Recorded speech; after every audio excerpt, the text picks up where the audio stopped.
I didn't know I wanted to write this book.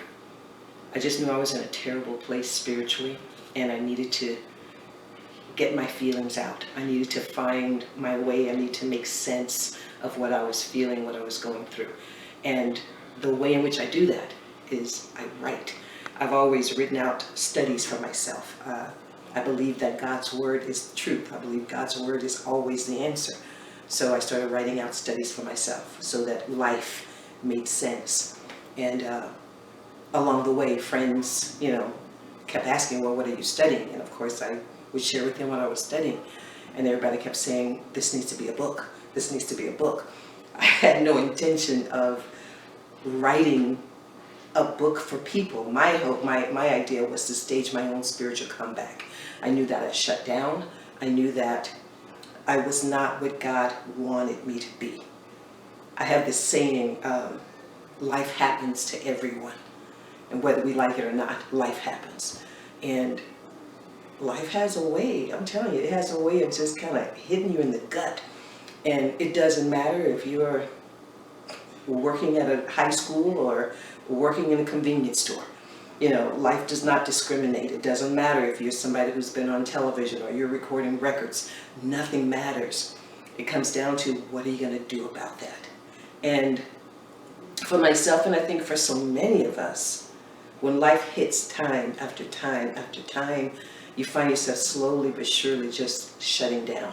And that's what I did. I just shut down. I put the white flag up and said, God, you know what? I'm done. I'm tapping out right now. Not because I don't love you. I love you. But I just can't handle this. I can't take any more hits. And that's when God kept speaking to me. It just resonated. BJ, do you trust me? I said, well, God, I trust you. He says, then I need you to do this. And that's when I started to write myself, study myself out of a bad place. And I literally wrote this chapter. I think it was the first chapter I wrote. It was called Breathe or Die. And it's so funny that it's so apropos today with everything with George Floyd and everything else that's been going on. I just reached a point where I felt like I couldn't breathe.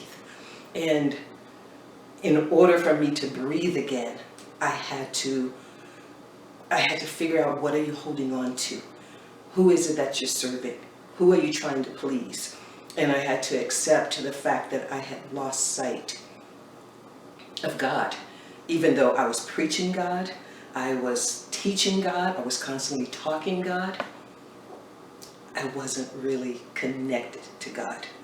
And that's when the book resonated. And God said, you need to write this book, because I believe we have churches full of disconnected Christians. And it's not about questioning people's Christianhood or their walk, but am I connected to God, or am I simply connected to church? Am I connected to God, or am I just connected to activities? And it's very easy. It's a slippery slope, because you need to do all, you want to do all, but if I am not connected to the Father himself, everything else is pointless. And that's when I said, I gotta find my reason to breathe again. And that's when I grabbed onto God and said, God, remove everything else from my sight. Remove everything else from my life. And I think, honestly, that's part of where all those hits, all the punches were coming. It was God's way of trying to get me back to him, get me on my knees and realize that you've got to get all these distractions out of your way so that it can just be you and I. And once I reached that point, I felt freedom for the first time in I don't know how many years. I cannot tell you how many times I've quoted the passage in Galatians 5:1. It is for freedom that Christ has set us free. Stand firm then, and do not let yourself be burdened again by a yoke of slavery. Something about that passage resonated with me, but it wasn't what I was living. And now for the first time, I feel there's a freedom, because I'm not trying to please anyone. I'm not trying to fit into anyone's mold. And it's so wild, as an ex-performer, performing is what I do. It's embedded. It's almost like it's in my DNA. So once I became a Christian, I continued to do what I'd always done without even realizing that I was still performing. And God has taken, it has taken all of these years for God to finally get me to see I don't have to act anymore. I don't have to perform.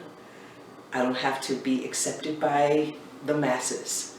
As long as I am accepted by God, I'm where I need to be. And that's when I started to rebound. I started staging a spiritual comeback.